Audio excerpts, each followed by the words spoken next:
welcome to 2023 here at USA Global TV and Radio. I'm Dr. Jacalyn Kerbeck, and our show today is the United Kingdom news and updates, and it's our 50th episode. Yay! Let's have a round of applause for that. I am super excited to welcome our esteemed panelists, our expert correspondents, so that we can find out all the latest and greatest that's going on over in the United Kingdom. Let's welcome from Texas, it's DIANN FLOYD BOEHM. Hello. Hello. Happy New Year. Happy New Year to you as well. Good to see you. Thanks. I'm excited for our show today. How do you feel about 50 episodes, DIANN? It is so hard to believe, and it's exciting times, and I just love being part of it, and the rest of the team. I'm always learning. I am too. Let's welcome them. Joining us from Scotland, it's Simon MacDonald. Hello. And a good Scottish New Year to you all too. It's a bit damp and wet here, but further up in the Highlands, we've got loads of snow. Well, I just want to know, are you imbibing any libations, I should say, to stay warm? Yes. It was a good 70 proof as well. It was excellent. 70 proof. Should be passed out soon. Okay, and joining us, our expert correspondents from London, it's Helena Chard. Hello. Hi. Happy New Year, everybody. And happy New Year to you. Amazing. Yay, happy 50. Woo. Okay. Woo. Yay. And also joining us, Mr. Ian Pelham-Turner. Hello. Good afternoon. I don't know where so many episodes have gone. It's gone in a flash, but it's been wonderful. And as everyone else is saying, a really happy New Year to everyone. Let's make it a great and prosperous New Year. And a peaceful one too. Amen. Yay. Absolutely. I'll drink to that. Definitely. So I just want to bring up 70%. something I said backstage. Some people might think the only thing that's going on in the UK is Harry and Meghan, but that's not true. Even though all of the gossip papers in the checkout line at the grocery store would lead you to believe that. What are the feelings over there in the UK when you hear stories like this, or this is predominantly what we're hearing in the States about what's going on over there? I find that so interesting because we don't know really what it's truly like with you, but it's in all your magazines. Is everybody speaking about it where you are? I mean, when you speak to people, is it all over the news? Is it on TV? Is it on chat shows? I'm just interested to hear. I mean, obviously we are sort of within the circle as such. So as royal correspondents, etc., we hear a lot of things. But I think even for us and fellow correspondents, you know, it's too much almost, you know, and I can't even believe I'm saying that because I love the royal family. I suppose it's this whole situation that, you know, we want peace. We do want peace in every single day. And that includes the royal family and obviously Harry and Meghan. And I don't know, my feeling is, and I know I've said this before, that I do feel that humility in the face of adversity is so important. And I do feel there's an awful lot of racing and blaming and heartache, and it's just all in public, and it's incredibly sad. I mean, obviously it's good to talk, as we know, but I also think at the moment that there's, I suppose from my personal opinion, whatever's happened, obviously there's a fallout, especially with Prince William and Prince Harry. It's just a shame that they can't actually talk out of the public eye. And I do feel there's a huge amount of money that's been offered, you know, from Netflix. You know, we've got the interviews coming, we've got Spare the Book coming on the 10th, and all the time it's a bit like mud throwing. And I just really hope that something can be salvaged, whatever it is. It's just a very, very sad situation. And I don't think it does anyone any good. I really don't think it does anyone any good. I mean, I could go on and on and on, and we'd have a whole show about this, but I'm not going to. I mean, in fact, I'm going to move on to something else, and we can sort of teeter back to it. No, in fact, no, I won't, because that takes it away. Apologies. you know, I think at the moment we've got Kate Middleton, the lovely Duchess of Wales. It's her birthday. She's 41 on the 9th. So that's on the Monday, I think, this coming Monday. I imagine it's very tense in their household because there are the interviews that we've all been, you know, speaking about and been led to believe that are taking place in the UK. We've got ITV, the interview with Prince Harry and Tom Bradby, who's a very good journalist.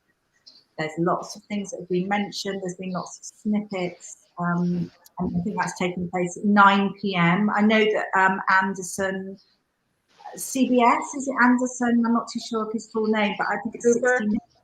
Yeah, that's it. Anderson Cooper, thank you. 60 minutes. So that's going to be aired as well. How we see that, I'm not too sure. In the UK, people haven't got access to the channel. I guess you can see it online on their website or whatever it is. They'll launch that. But again, all of this is a run-up to Prince Harry's book Spare, which launches on the 10th. Now, if you think about it, you've got 2 interviews on Sunday the 8th. Then you've got the Duchess of Wales, her birthday, her 41st birthday on the next day, and then the launch of Spare. So I think a lot of people's hearts are in their mouths. It just it's slightly worrying, obviously, and I hope things will work out. And I think there is interest. My feeling is interest possibly in Prince Harry's from younger years and possibly grief, love, healing. There's a lot of trauma there, and let's just see what happens. Let's see what happens. You know, what does everybody think? Just giving us a rundown of it. What's everybody's thoughts? Yeah, I think they're really, you know, they're on about they're wanting their privacy. They're making a very public noise about wanting privacy, and you know, should they be airing their dirty washing in public the way they are? It's not going to heal anything by going public about this and making such a song and dance. This is something they should settle out amongst themselves and not start drawing a global population into the argument. I think it's you know, if you put yourself in that position as well, if you have a family dispute, do you want your neighbors and all the rest of the town to know about it? Because I don't think anybody would. So I think it's very sad that it has been made so public. And of course, it's big bucks that's involved in it as well. And with the sniff of that kind of money, I think anybody would probably be hard pushed to turn around and say, well, you know, $100 million, you know, for doing a few shows. Yes, please. But it's not the right decision. Really not. If they want to mend the bridges, they've got to do it personally and not publicly. That's my penny's worth. So do you think we'll see another Netflix series hearing the other side of the story and it'll just go on and on? No, absolutely no way. No, it's don't complain, don't explain. I think it's actually a very, very good you know, sort of saying to go and stick to. Thank you. Ian, what would you like to share? I think the reality is there's acrimony on both sides right now. You know, for me, looking at the publishing date, just after Kate's birthday, is that coincidental? It would be very strange for it to be used as a means of actually upstaging Kate. Who knows, you know, from that end. I think there's so much going on right now that, you know, with the royal family. And I'm of the opinion, I think like everyone else is, I think they need to find a way forward. I think the ideal platform for Harry and Meghan is to be really our strong ambassadors in the United States. But still be allowed to do some of the work that they wanted to do in UK as well. Basically, their sort of thought process was they would come out of the public purse, and otherwise they wouldn't be getting paid for any royal work anymore, but they were still prepared to spend 50% of their time doing charitable works with the charities that they worked with. I think that it was starting to get a little bit cruel when Harry wasn't allowed to wear a military uniform on certain occasions, and I think that's just a bit going too far with the situation as well. And I think good sense really needs to come into play at the moment, because you know, in the future now, a strong royal family will create opportunities for us in Britain, and hopefully for the United States as well. And I think, you know, America and Britain have always been the strongest of allies, and let's hope in some way we can actually create a situation now where people start to feel, especially the royal family, that they can talk to one another. Because now, you know, with this new book coming out, I don't know whether King Charles has been able to see an advanced copy of it. I don't know what has been going on in reality with these things. But as always, you know, it's a situation where I've watched the Netflix series now as well to sort of get their side of it. For me, a lot of what the Netflix series was showing with Harry and Meghan, their point of view, was the views that I shared anyway without actually even watching it. It was my particular opinion as well, and it was borne out by them at the same time. So I just feel at the moment that let's try and take the heat out of this year. You know, public opinion is, you know, let's try and get a united royal family again. So I'm just interested in, thank you. So just, are you, so do you think by what you're saying, you think it's right, really, what Harry and Meghan are doing? No, I think, I wouldn't say it's right, no, because all it's doing is causing more acrimony. But on the other hand, it's not right from the rest of the royal family to be creating a situation as well. Both sides have been putting, I think, oil on the flames in reality at the moment. And I think it's about time that the royal family remember we pay for them. We pay for them. And it's about time that they sort of start to sort of realize as well that by doing the types of things that they're doing, my feeling has always been that when Meghan had to sort of go back to America, it alienated again a large population of people, you know, of color in Britain. That was my feeling. And I think the reality is that basically these days, you know, Britain is a multicultural society.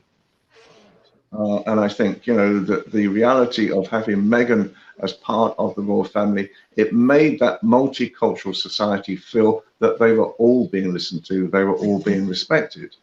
Now, whatever has been going on behind the scenes, yeah, that's, you know, it's like any other job. They get on with it. They don't really create more issues for themselves. So no, Helen, I don't think, you know, what's going on at the moment is good at all, you know, from both sides.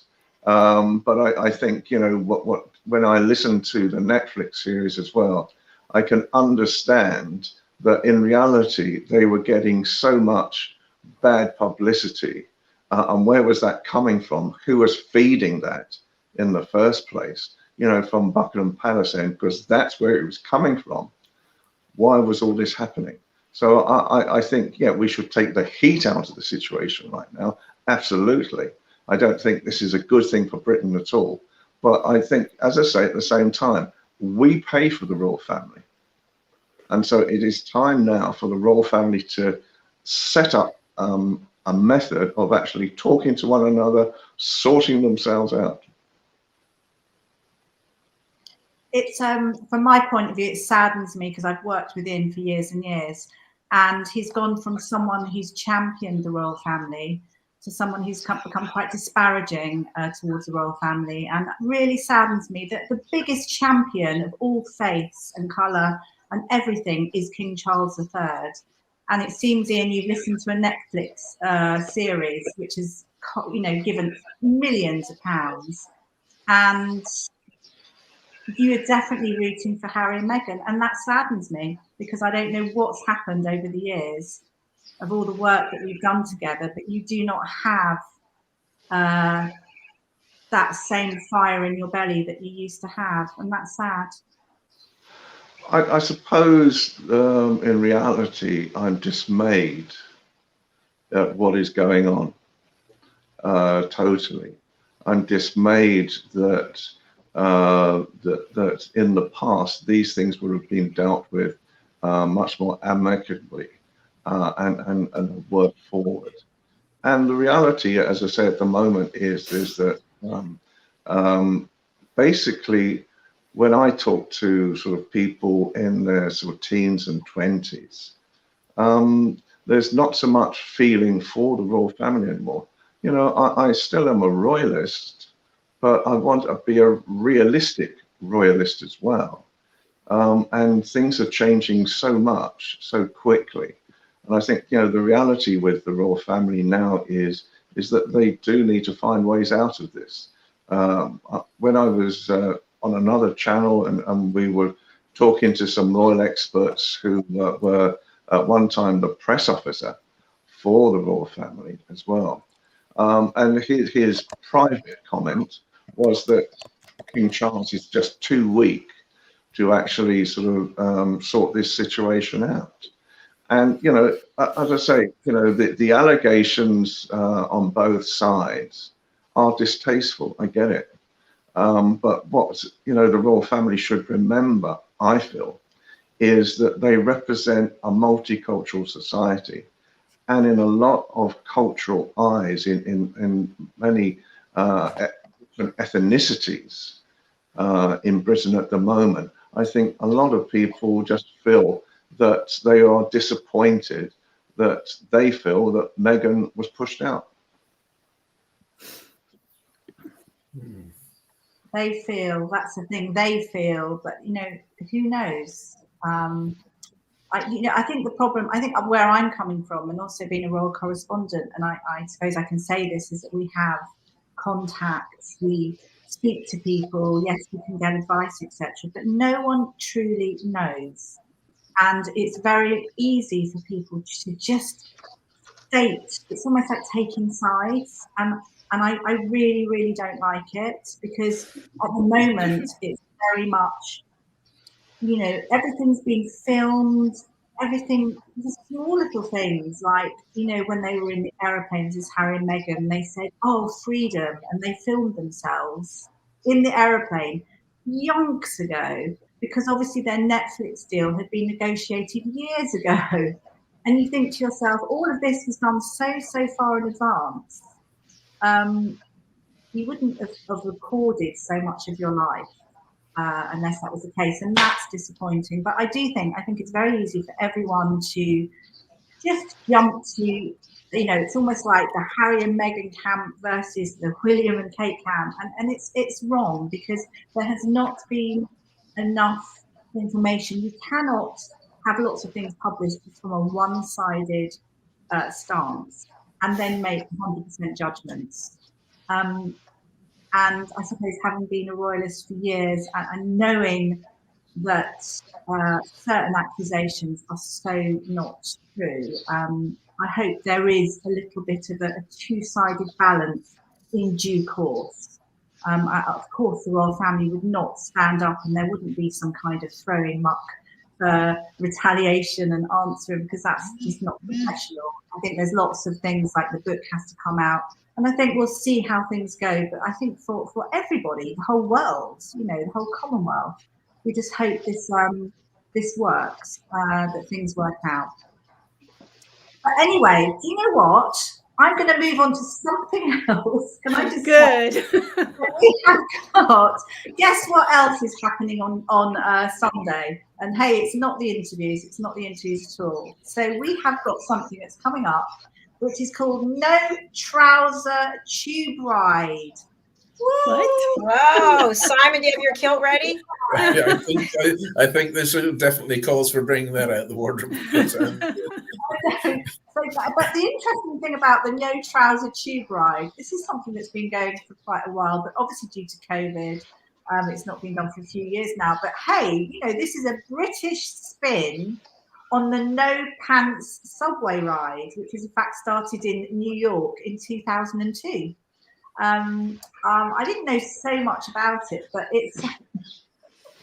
I mean, it makes you start thinking, oh my God, but actually it's I suppose viewed as an event, and it's been introduced by a company called the Stiff Upper Lip Society, and it's really just to create this event, which is feel good. You're taking part in something silly in a January. Oh my goodness, we want some good news, we want some fun. And it's organised properly. People meet in Chinatown, but it's also they travel on the Queen Elizabeth line, which is obviously a very good line here, as we know, that the newer line to get people on. And there are some rules and regulations, absolutely. You obviously can't wear thongs and silly things, but I think also the other stance about it is you have to carry on as normal. So there's no giggling. You have to be completely straight-faced, reading the paper, all the things you may do. I just think it's a bit of fun. The only thing I would say is that I think something like that should have more of a charitable element. I don't know whether I've missed it. I possibly could have missed it, and I will look into that afterwards. But yeah, I feel it's something that should have charity and money related to it. Hey, it's come from New York, guys. Yeah, I think definitely cause to wheel out the kilt for an occasion like that. I mean, it's the 9.5 yards of material in it. It's got plenty of natural central heating there, and at the same time, in the warmer weather, it's got excellent air conditioning. So we've got the best of both worlds wearing the kilt. I think it would be probably more acceptable wearing that on the train or the underground than thong or anything quite so risque. Yes, bring out the kilts for this one. Are you planning on wearing a thong? Is that what you're saying? No. No.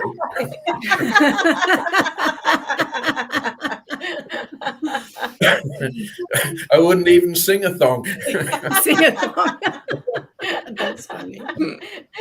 That is funny. So, Helena, what other news do you have for us today? Oh goodness! Gosh, there is just there's so much of this royal stuff that's going on, but I have to say I do wish, I do feel sorry, and I do wish that Kate Middleton, Duchess of Wales, a really very happy birthday, happy 41st on Monday. We've had lots of something that's been in my mind is there's been lots of awards given out. So we've got, there's something, in my mind, the sky's the limit, and there's this is more of a charitable thing which I love. Club Soda, it's called. Now, Club Soda has been set up by a chap called Ollie Tipper, and he's been recently given an award. It's a sort of London Faith Community Award, and it's artists and music, artistic and music for people with learning difficulties. And he was saying how people with learning difficulties, I'm having a problem saying it, can be sidelined. And it's opened up an amazing place for them to bond and sing.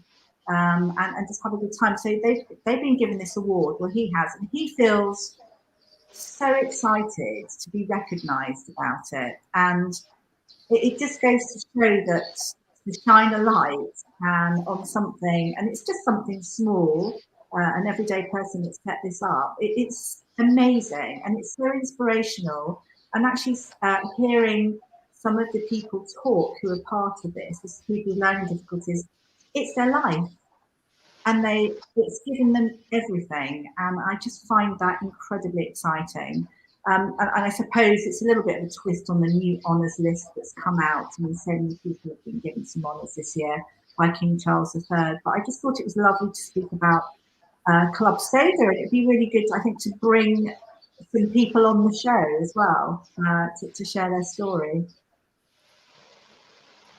I think that's a great idea. I remember when we had Celebrate Great Britain Royally Rich, and we had a number of fabulous guests, many of whom are team members now. So I love that idea.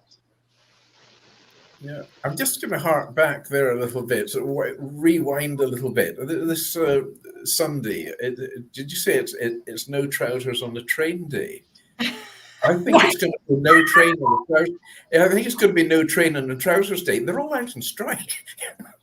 I would have not thought about that. Actually, you could be right. No, I think it's going to be fine. So no trouser tube day. That's what it is. No trouser tube day. Oh, right. Okay. Well, it's a train. Yeah. Because all the drivers, they're all out on strike now.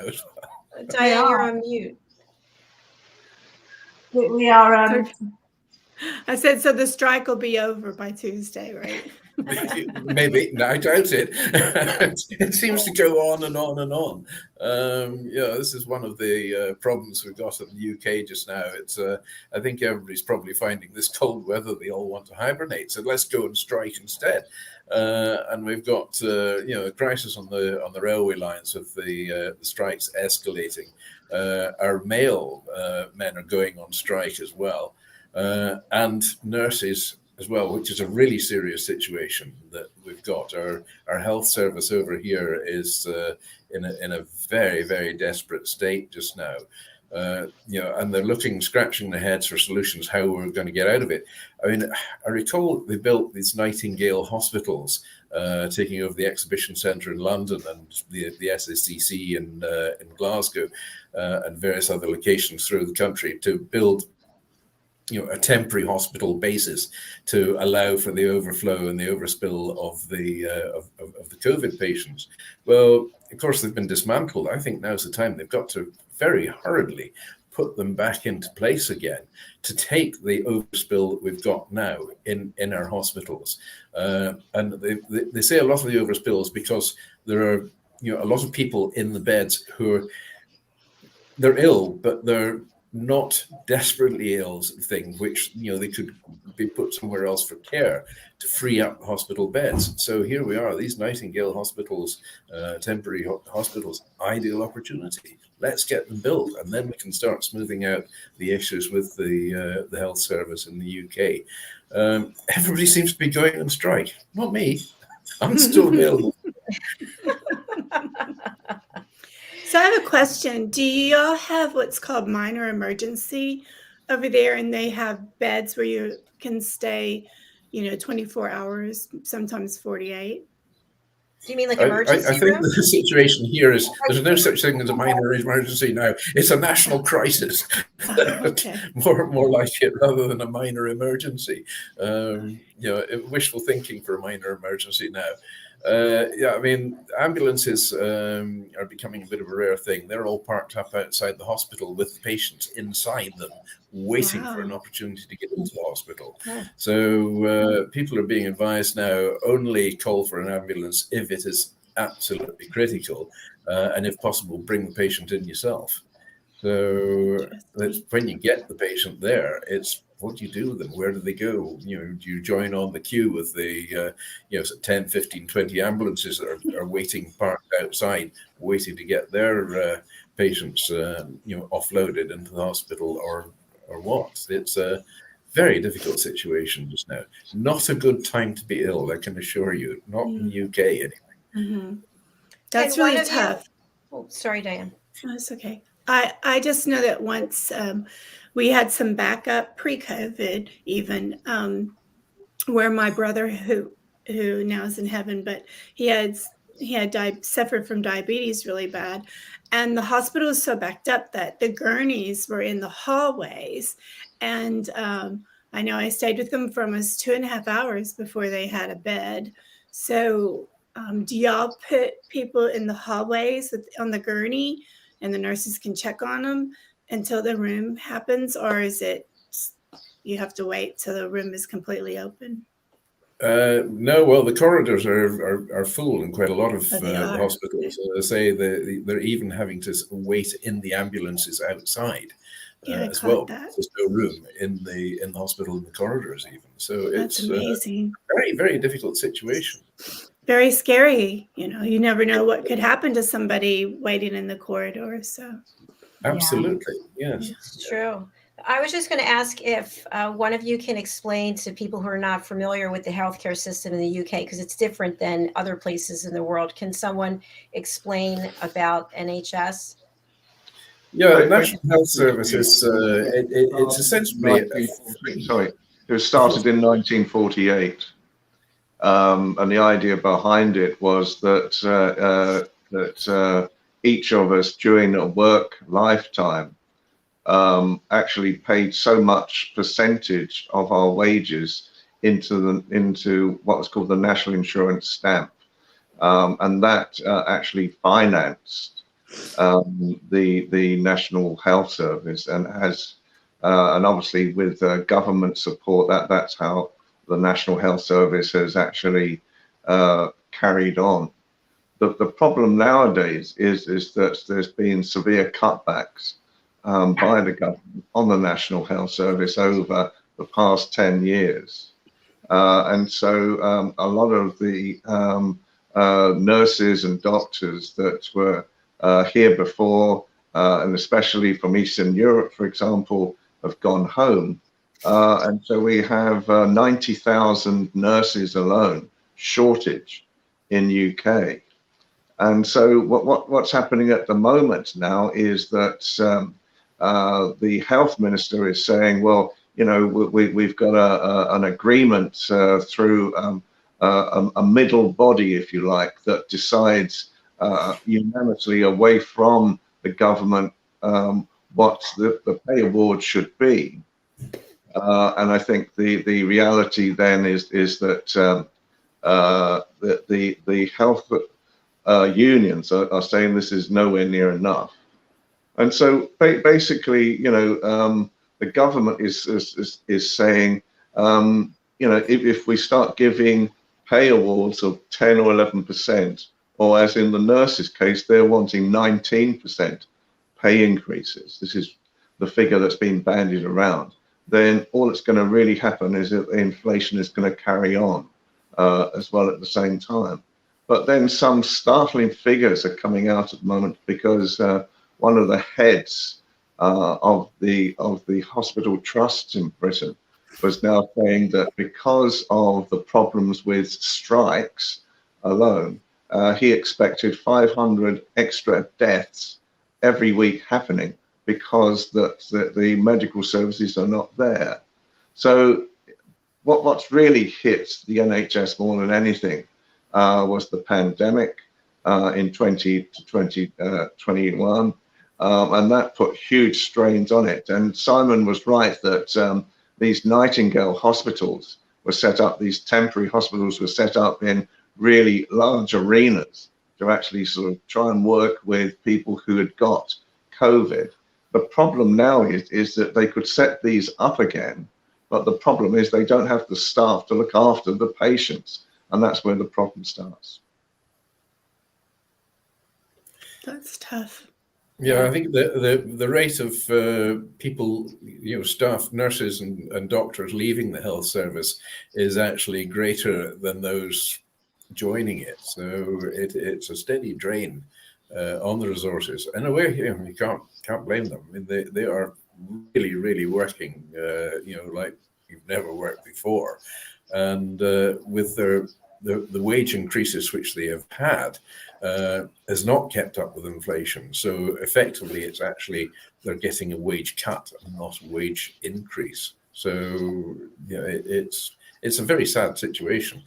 I can understand on the government's point of view that COVID had drained resources drastically and really emptied the coffers all round, and not just in the UK Parliament, the Scottish Parliament have had exactly the same problem as well.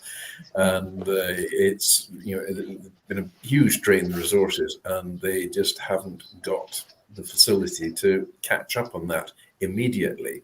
So it's going to be a long, slow process, I think, before we get back on our feet. And I hasten to add, it's not just affecting the UK.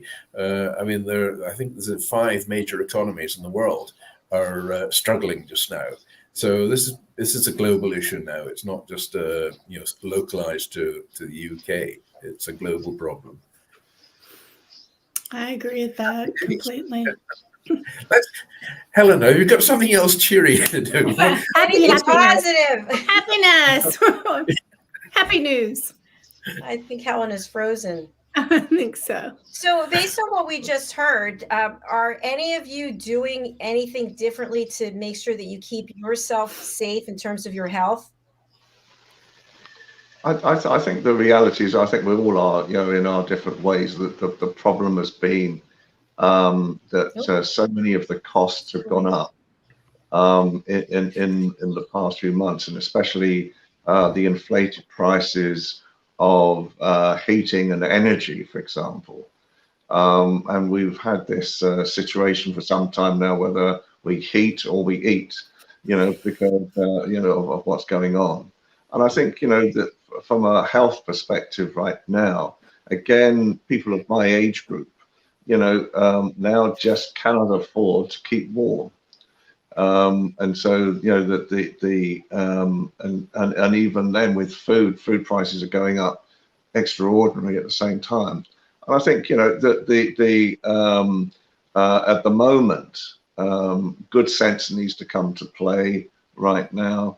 I think there are issues with the unions as well. I think they've bandied together to actually create a very effective means of bringing and stopping Britain in its tracks right now at the same time. But on the other hand, the government hasn't been really capable of finding formulas or attitudes that will surpass all of this and try and find a middle ground. So I think, from a health perspective right now, a lot of people try to remain as healthy as possible.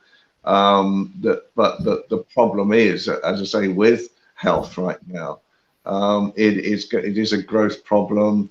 I think we're up to a 5 million wait now for people wanting operations. Sometimes they're waiting 4, 5, and 6 years, for things to happen as well at the same time.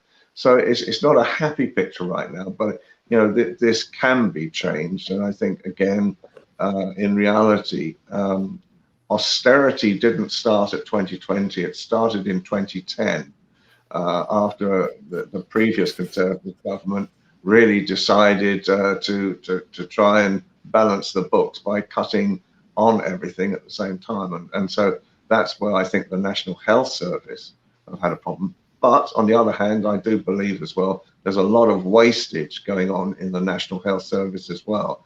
And so perhaps a new formula needs to be applied. Thank you, Ian, very much. We have a comment from one of our team members, our expert travel correspondent, Sandy Adams, in the house with us. Hello. She writes, what percentage of people have private medical insurance? Yeah, that's actually quite an interesting one, because there was, with the delays and the long waiting list that we've got now with the National Health Service, there are more and more people looking to go privately, and whether they've got insurance for it or not. So the number of people applying for private medical insurance is certainly increasing. But at the same time, we're now getting waiting lists in the private sector as well. So because there's so many people who say, well, I'm not waiting 3-4 years for an operation.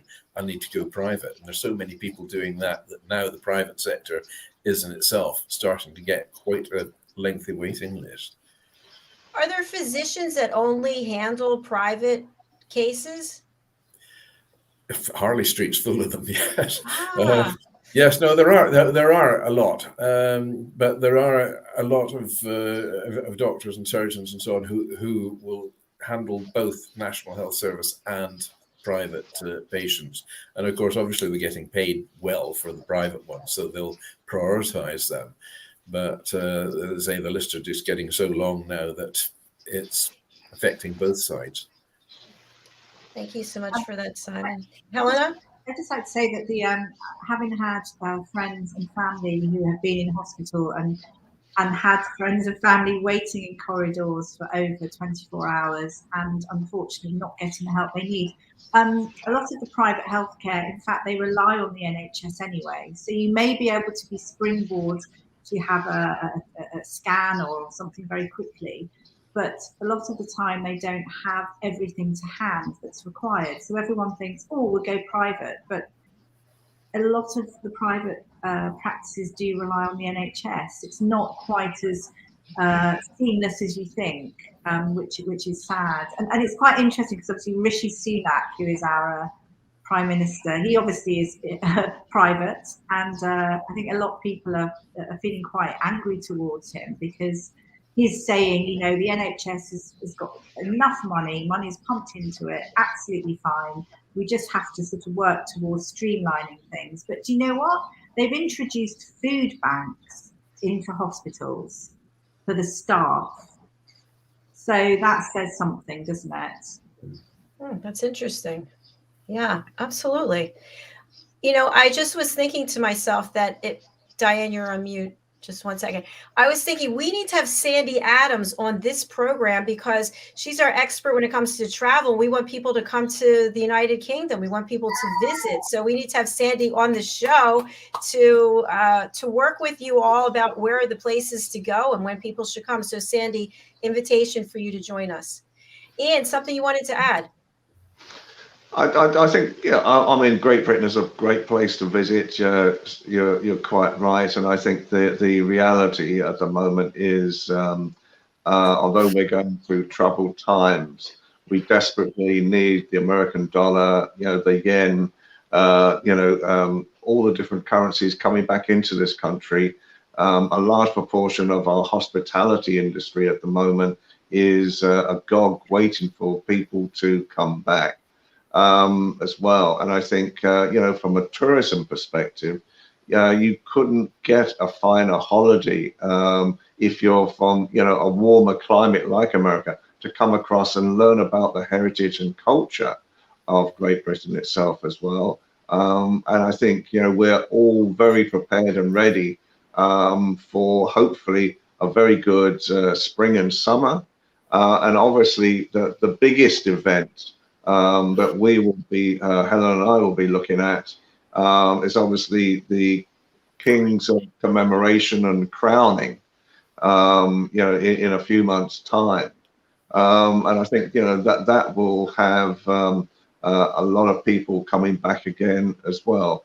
And it's one of these things that I think, we want to see more people coming back into the country safely. I think there's been so many problems over the past 2 to 3 years, and perhaps now really is the time for Britain again to, blow its chest out and sort of talk about the real beauty and the pomp and ceremony that you'll see over the next few months. Thank you so much. You know what? I was just thinking, you are also knowledgeable about the United Kingdom. Maybe you should start your own tour company. Celebrity tour guides. Yeah, there you go. Absolutely. We need some more people coming up to Scotland as well. And it was interesting, I was watching on television there the other night that with the current weather patterns, the Alps in Switzerland and France are world famous for their skiing industries.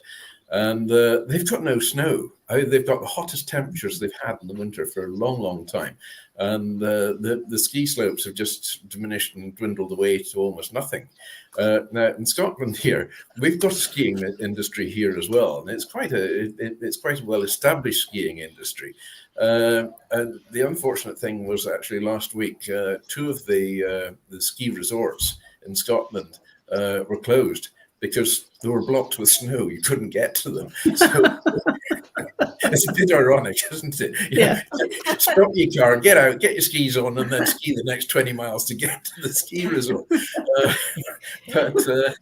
So we've got snow, we've got buckets of the stuff. So come over here. The skiing season is open, and come and enjoy your skiing in Scotland. It's and enjoy our hospitality as well. We've got plenty good food and some very, very fine whiskey as well.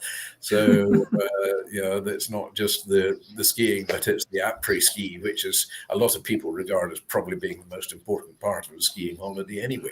So here we are, we're open for business. So there we are, another good news bit at last. Yay.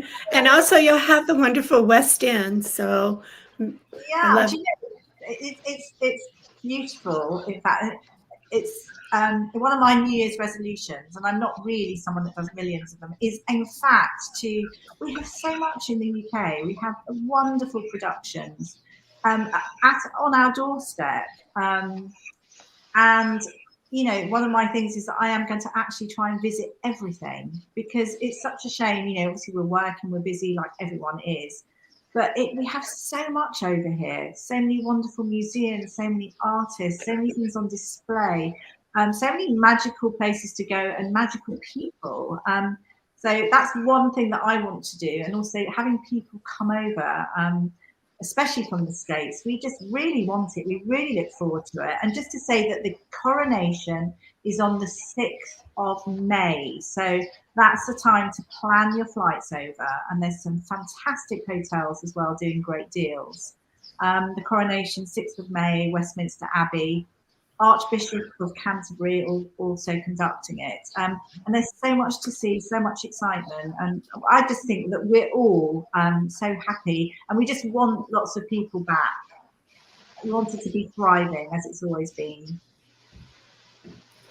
2023 is an opportunity that could make Britain great again, if we let it be that way. Well, it's always been great in my eyes. Well, I thank you all for being here today, and it's been a great show, and I'm looking forward to the rest of the year and more episodes. And I was thinking, when we're talking about Westminster Abbey, you've brought some incredible performers here.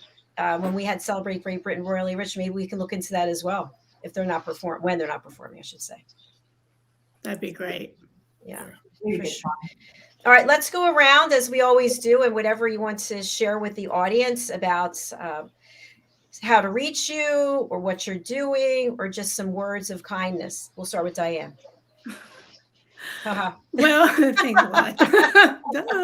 I'm just going to go ahead and start. It is the brand new year, and I am all about people really remembering to keep love in your heart, to be kind of others, and remember, a smile goes a long way for someone that you don't know. It can bring a smile to their heart because someone smiled back at them.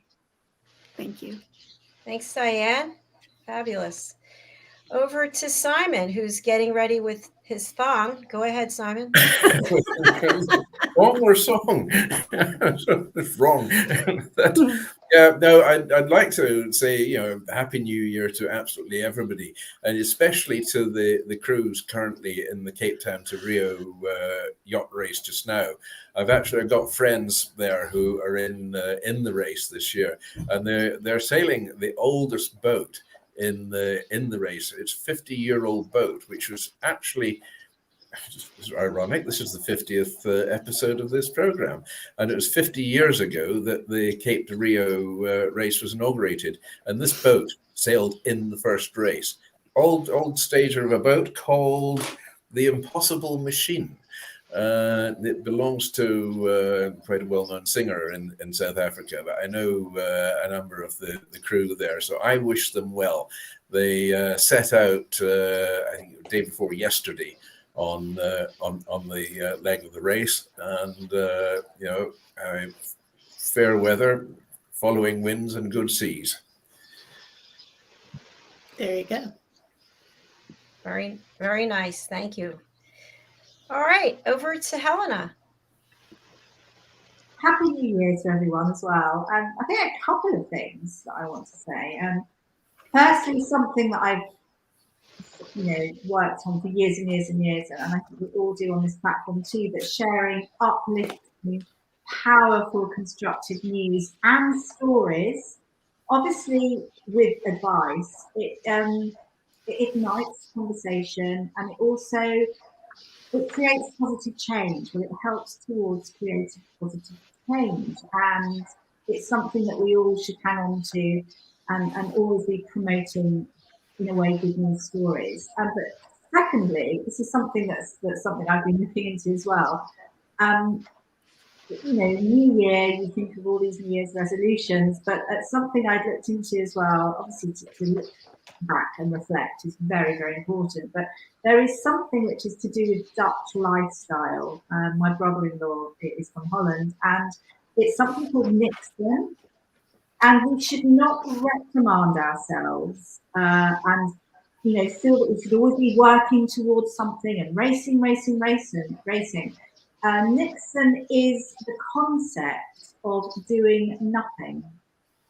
And it is something that if you feel overwhelmed or a little bit like, oh gosh, I should be doing whatever, actually do nothing is fabulous for our mental well-being. And it doesn't mean you do literally nothing. You can if you want to. You can watch TV. You can just look out the window and just look at the trees or wildlife. And it does wonders and it combats overwhelm. And that's called Nixen, Niksen, which I've in fact just learned about. So I wanted to share it with everybody. Thank you, Helena. That's new to me as well. So I appreciate that. I always like to learn. And final word to Mr. Ian Palm-Turner. Thank you. I think I'm reading Michelle Obama's book at the moment, and basically the first few chapters about how she got through 2020 for herself, and how she was obviously refined and confined to the house along with the former president, and how she took up knitting. And then she really said that in order to sort of find an answer to anything, you take a stitch at a time. And you build a line, and then you take on the next line, and so forth and so forth and so forth. And I think baby steps in all our lives next year or this year, I should say now, that will create value for ourselves and for everyone else. That's what I would like to be seeing in everybody's lives. And I think, again, like all of us, I think this year can be a very strong year. And I really do hope that common sense and values prevail in every area of this country, and that we move forward and have a really happy and prosperous new year, along with our United States folks as well. We want to have a peaceful, happy world. Hear, hear. Well said. Very well said. And I love that analogy about one stitch at a time. That's really good. Really good. And I would just share that I am so grateful for all of you being here and sharing your wisdom and your knowledge. We had a great 2022. And as some of you may know, I went over to our YouTube channel, which is one of the places where we stream.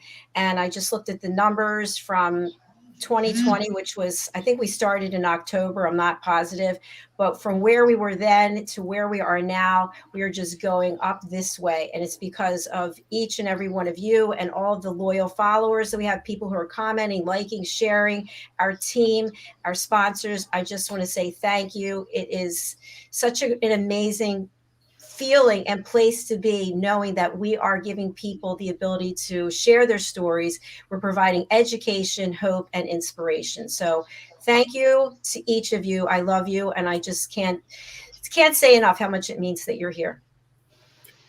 Thank you. Thank you. We wouldn't be here if it not been for you, Dr. Jacalyn. This is true. Your inspiration and your commitment is it's immeasurable. You are doing an absolutely incredible job. I'm getting lost for words. As I I mean, really, you've done an incredible job to bring the station together and make it as popular as it is, and it is a true global station. I know people all over the world, including in the yacht race today as well. Somewhere between Cape Town and Rio, there's a boat bobbing along in the ocean there, and they're still trying to keep their internet connection going to watch this show Wow. live as it Wow. streams on YouTube. That's so cool. I love it. Well, again, it's because of the mentorship. It's because of the coaching. It's because of the friendship. That's what it's all about. So I know I wouldn't be here if it weren't for each of you. So please take that to heart and know that I really mean it. Will do. Great show. Thank you. Thank you. Great show. Well, we have to go because our next show is coming up, and it's Global Adventures with the lovely Janetta Barry. And we are going to be learning all about Antarctica today. So stay tuned for that, and we'll be back shortly. Bye, everyone. Happy New Bye, Year. everybody. Bye. Bye. Bye.